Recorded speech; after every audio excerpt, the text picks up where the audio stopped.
We had a client that we worked with, and she was really struggling with profitability. She kept raising tuition. She actually did 3 tuition increases within a 15-month cycle, and she still could not catch up. So I helped her work with our 6 money leaks in schools, and she only used 3 of the 6 money leaks and cut her expenses by 50%. 50. She did not fire anyone. She did not slash any of her programs, and she did not work more hours. Again, the 6 money leaks are not hacks or spreadsheets. These are patterns. They are small decisions that feel so normal that your school does, but they quietly drain your school's profit. So if you've ever wondered why you're working so hard, but still not seeing the return, this is your first step to clarity. Click the link in the show notes and find out what it's actually costing you.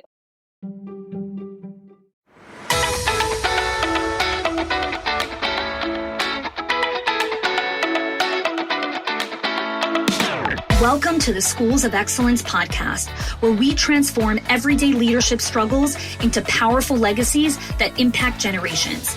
I'm your host, Chani Wolshansky, a 20-year veteran of school leadership who has helped hundreds of school leaders achieve what many thought was impossible through our signature programs, School Leadership HQ and Enrollment Engine. With our battle-tested frameworks and blueprints, leaders have achieved 90% parent retention, 50% less staff turnover, 15% improved profit margins, and increased enrollment by 25%.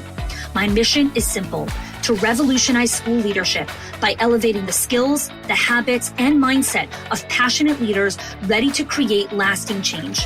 Join me as we build your legacy of excellence, one transformative conversation at a time.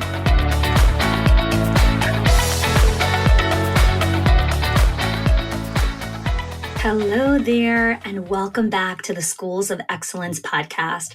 So happy that you're back here to join me.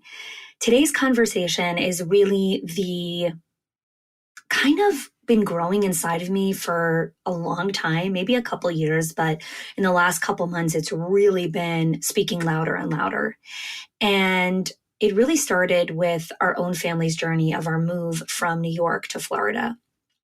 And when we left New York, I realized something profound about learning that really goes way far beyond geography. In New York, there is a lot of the environment teaching us, sometimes without even noticing. In New York, learning is not confined into these classrooms. And I know that's true everywhere, but just stay with me here. These moments of learning happen on crowded subway cars, across diverse neighborhood sidewalks, in these unscripted interactions that fill literally every moment of the day. A city like New York is a breathing curriculum that teaches resilience, adaptability, and cultural intelligence. And with our kids growing up in Crown Heights, in that section of Brooklyn, the rhythm of Jewish life was really an unconscious teacher. Friday mornings on Kingston Avenue, there's an anticipation of Shabbat everywhere. The smell of fresh challah, the flower vendors preparing for the weekend. The entire neighborhood is vibrating with a shared spiritual energy. Before each holiday, you didn't just know it was coming. You felt it. You smelled it. You can almost touch it. Our values weren't just taught. They were lived and breathed and experienced. And the truth is that, again, it's not like New York was a magical place. It was an environment that was intentionally designed to create so many of these unexpected moments. And when we moved to Florida, it wasn't about leaving different things behind. It was about recognizing truly that learning is always intentional and that we cannot rely on our surroundings to do teaching for us anymore. Mayor and I had to create these moments deliberately. And this is what's been brewing inside of me, because this is exactly what is happening in the educational landscape right now. Schools can no longer depend on default systems or traditional approaches. Parents aren't looking for institutions that simply exist. They are seeking partners who will intentionally craft learning environments. And the parallel is really striking, because just as we had to become so much more intentional about creating these meaningful experiences for our children after leaving New York, schools, private schools, must become intentional about their entire enrollment approach. And this is not about nostalgia. It's about understanding the great awakening that's happening in enrollment. Because whether you live in a bustling city or a quiet suburban area, you need to understand the shifts that are happening. Parents are questioning everything from education to values to community. The old way of doing enrollment is hollow. Dr. Leonard Sachs is the author of the book, The Collapse of Parenting, and I think he captures it brilliantly in his book. We are living in an era where traditional institutional authority has crumbled. Parents are not consumers of education anymore. They are architects of their children's entire developmental journey. So I want you to think about the shifts that we're experiencing right now. A post-pandemic world that has completely rewritten the rules of learning and connection. AI transforming education. Universal pre-K reshaping the landscape. Millennial and Gen Z parents bringing radically different expectations to the school. Everyone is tired of the veneer. They are tired of polished websites. They are tired of perfect social media posts, of rehearsed answers about curriculum and schedules. Parents see through everything. They are craving authenticity in a world that is becoming more and more artificial. What if enrollment wasn't about filling spots? What if enrollment was about creating sanctuaries? Communities where families feel seen, where conversations go beyond features and benefits, but to hopes and dreams, where your calendar as the leader reflects your values, not just your tasks. Things are only going to get more and more uncertain, and parents aren't choosing private schools. They are seeking partners that will help them raise resilient value children. They are not just looking for schools. They are looking for partners. They want more than education. They are looking for partners in this transformational journey. And so I believe we are truly standing at the threshold of an entire new era in enrollment, one that honors the soul and the heart of your school, one that transforms parent demands into partnerships, one that returns to the heart of why you do the work that you're doing. This is not about quick fixes and new marketing gimmicks.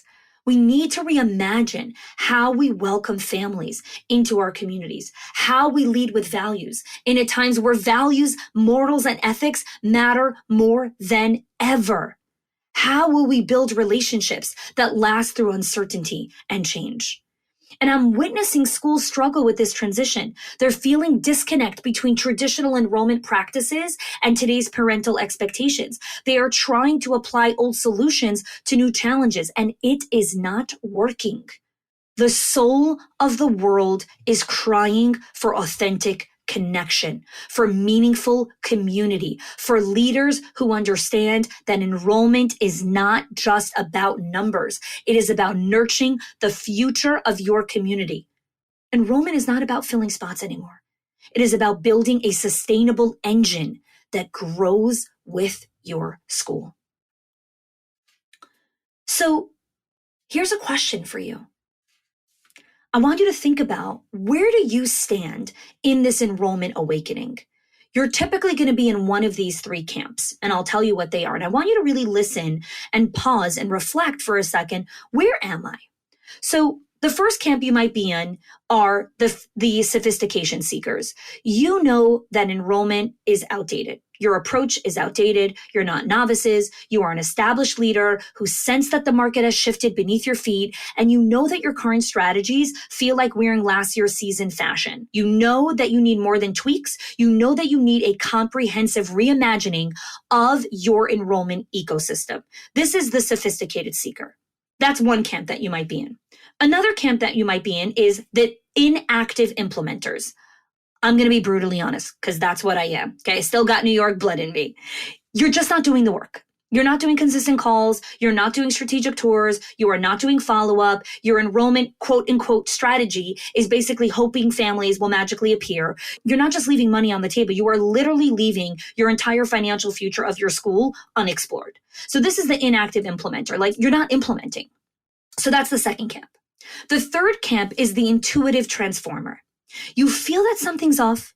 Your gut is telling you that your messaging is probably misaligned and not landing. You know that the old playbook doesn't work, but you're not sure how to craft the new narrative or the new message. You're standing like just at the edge of the transformation, really sensing something needs to change, but I'm just not sure how to make it happen or how to make it real.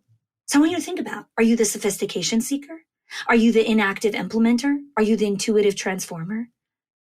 This isn't just another podcast series. This is an entire movement, and a movement needs messengers. And so I want to ask you to do one simple thing. Share this episode. Find the school leader who's struggling, the administrator who's burnt out, the passionate educator wondering if they will make a difference. Please share it, because enrollment isn't about filling spots anymore. It is about building sustainable communities. It is about creating educational sanctuaries that reflect our deepest values. Every share is an invitation to reimagine what's possible, an invitation to join a community of leaders who refuse to accept the status quo. So if you're excited about this and you're feeling it, tag me on social, use the hashtag Enrollment Awakening. Let's start a conversation that transforms how we think about school enrollment. Thanks for joining me, and I'm excited for you to participate in the rest of the series. If you are loving the Schools of Excellence podcast and have gotten any value out of it for your school, I would love if you can do two things for me. One, subscribe to the show so you never miss an episode. And two, can you please leave us a review? Reviews help other school leaders know that this is the place to learn how to build a school of excellence. And I would be so grateful if you can do that for us. Your help and support makes this show to be able to be listened by the thousands of other school leaders all around the world. Thanks so much for listening, for giving us your time and attention each and every week. And I appreciate that you have joined us.